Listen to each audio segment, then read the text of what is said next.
YouTube, what's cracking? I'm in the kitchen. About to get some rice going in here. After this rice, I'm gonna do 1 or 2 cans of canned chicken, put some teriyaki sauce on it, and smash. And that's about to be my post-workout meal. If I do 1 can of canned chicken, I'll do a protein shake. But if I just do 2 cans of canned chicken, then that's enough protein. I'm not gonna do the protein shake. So we're just kind of gonna see how I feel once the rice is done, basically. So how can I be a beacon of light? What's on my mind? Well, the Amazon package person delivered my stuff to the wrong address, and it's easy to flip out on people and be like, you guys fucked up, I need this. But it's just like, it's gonna be made right. There's no need to.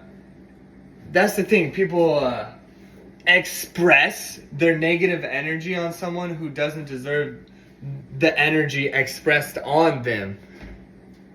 If you want to express your negative energy, express the negative energy on the person that deserves the negative energy. But at the same time, it's always better to not express the negative energy, and it's always better to, I'm gonna lower this, I don't know, do some self-work.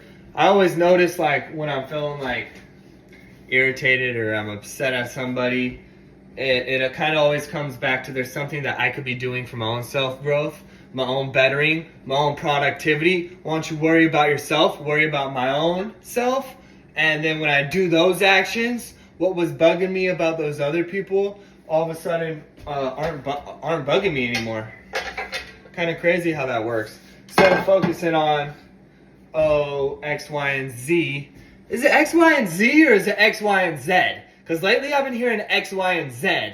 And at first I was like, what the fuck is that? Now I've been hearing it so much, now I almost want to say X, Y, and Z. So, tell me what you think. Do you think it's X, Y, and Z or X, Y, and Z? I don't know if that's from another country, because that's the stuff I've been hearing on the real world. Shout out Master Pope. But, yeah, let's fucking go. Alright, so, yeah, so back to the self-accountability thing, kind of doing the things that you know that are about to be beneficial versus, you know, taking all that energy out on somebody else. How many times, we all know this story. We all know this story. Someone had a bad day, right? They take it out on someone they love versus, you know, the person who pissed them off at work. They got all this stuff, you know, built up from their day, and they're like, oh, I'm gonna express it. I'm about to go express it out on somebody. And a lot of times they express it out on the wrong person. That's the problem too. But that energy stays.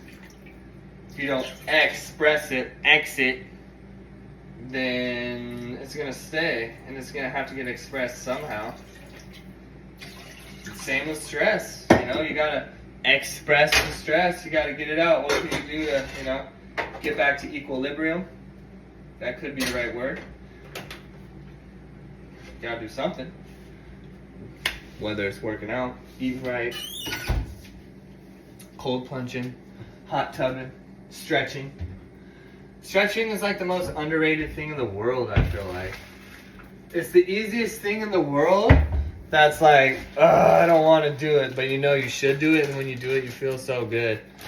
But I always say this, the person who lived to 126 years old said the key to a long life is a healthy spine. Or a flexible spine, I'm sorry. Like, that's it right there. I'm trying to be Mr. Flexible. But, you know, I fall into that trap too. I'd rather work out than stretch, obviously. Because, you know, it feels good. It does feel good to work out, but it also feels good to be, like, looking at the video, like, damn, is that me? Like, and then it's like you want to keep getting better. But at the same time, I did have this yoga book, you know, after this video that inspires me. I'm about to order it off Amazon. I'm going to find it and order it. Because when I had that yoga book, I had this, like, set practice. And I was, like, trying to improve my yoga practice. It was, like, a practice. Now I don't have that book. I got kind of lost. Can't remember the exact routine. And it's just more, like, stretching. But when you're getting good yoga practice, improving, you know, that's nice. Getting in some of those positions is nice. But then it's so easy to be like, I'll do it tomorrow, I'm not trying to do that. And then you don't stretch, and then all of a sudden, you're old, you're fat, you're not flexible, you're stiff, you know, you got back pain, the whole 9 yards.